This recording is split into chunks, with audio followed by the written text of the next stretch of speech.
মৰিয়নি সমষ্টি জ্ঞানশ্ৰী বৰাক আপোনালোকৰ নিশ্চয় মনত আছে বুলি ক'লে আচলতে ভুল হ'ব। মৰিয়নি সমষ্টি জ্ঞানশ্ৰী বৰা আৰু ৰূপজ্যোতি কুৰ্মী ডাঙৰীয়াৰ নিৰ্বাচনৰ আগমুহূৰ্তত দুয়োজনকে এটা নামঘৰত লগ হোৱা দৃশ্য আপোনালোকৰ নিশ্চয় মনত আছে।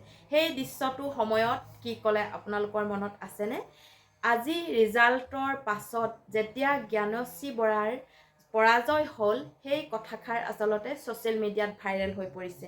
বলকচোন তেন্তে জ্ঞানশ্ৰী বৰাই ৰূপজ্যোতি কুৰ্মী ডাঙৰীয়াক সেই সময়ত লগ পাই কি কথা কৈছিল আৰু সেই কথাষাৰে আচলতে সকলোৰে মন জয় কৰিছে আৰু সেয়েহে ছ'চিয়েল মিডিয়াত ভাইৰেল হৈ পৰিছে। বলকচোন তেন্তে পলম নকৰি সেই কথাষাৰ মাজলৈ। গতিকে সেৱা জনাই তেখেতক এই কথাই ক'লো যে দাদা যুঁজখন আদৰ্শগতহে, ব্যক্তিগত নহয়। যদি তাত সমালোচনাও কৰিছো, যদি তাত কিবা যুক্তিও দৰ্শাইছো, সেই সমালোচনাখিনিও আদৰ্শগত আৰু ব্যক্তিগতভাৱে আপোনাৰ পৰা আশীৰ্বাদ বিচাৰিছো, এইখিনি কথাই ক'লো তেখেতক। নিশ্চয় আপোনালোকে দেখিলে জ্ঞানশ্ৰী বৰাই যেতিয়া নামঘৰত ৰূপজ্যোতি কুৰ্মী ডাঙৰীয়াক ইলেকশ্যনৰ আগমুহূৰ্তত আশীৰ্বাদ ল'বলৈ দুয়ো একেলগতে সমবেত হৈছিল, তাত ৰূপজ্যোতি কুৰ্মী ডাঙৰীয়াক জ্ঞানশ্ৰী বৰাই এই কথাষাৰ কৈছিল আৰু এই কথাষাৰত কিমান তাৎপৰ্য আছে আপোনালোকে নিশ্চয় বুজি পাইছে চাগৈ। আচলতে তেওঁলোকে খেল খেলিছে, তেওঁলোকে ব্যক্তিগত কোনো আক্ষেপত তেওঁলোকে বিৰোধী পক্ষক যি কয় সেয়া কোনো ব্যক্তিগতৰ বাবে নহয়, ব্যক্তিগতৰ আক্ষেপৰ বাবে নহয়, তেওঁলোকে সমাজৰ বাবে যি ক'ব লাগে, দলটোৰ বাবে যি ক'ব লাগে সেই কথাবোৰহে কয়।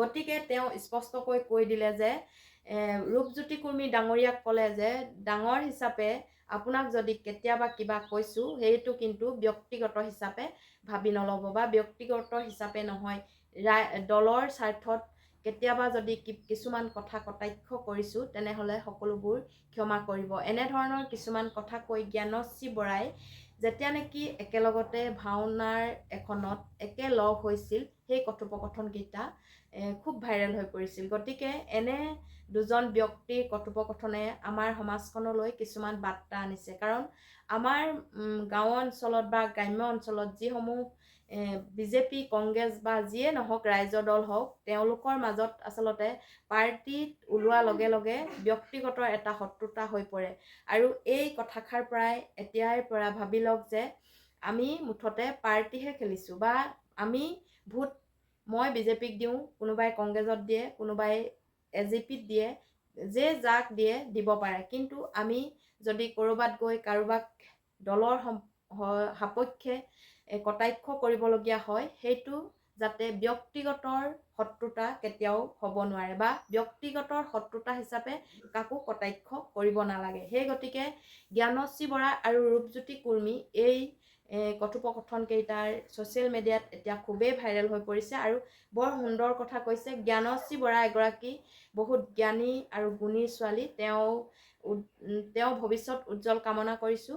প্ৰথমবাৰৰ বাবে মৰিয়নি সমষ্টিত তেওঁ কেণ্ডিডেট হৈ থিয় দিছিল, বছৰ পাছত আকৌ ইলেকশ্যনত কেণ্ডিডেট হৈ তেওঁ জয়যুক্ত হ'ব বুলি তেওঁলৈ মোৰ শুভেচ্ছা থাকিল আৰু দল যিয়ে নহওক কিন্তু কেণ্ডিডেটজন আমাৰ অলপমান স্মাৰ্ট হ'ব লাগে। সেই গতিকে জ্ঞানশ্ৰী বৰাৰ দৰে ছোৱালী আচলতে আমাৰ সমাজখনত খুবেই প্ৰয়োজন।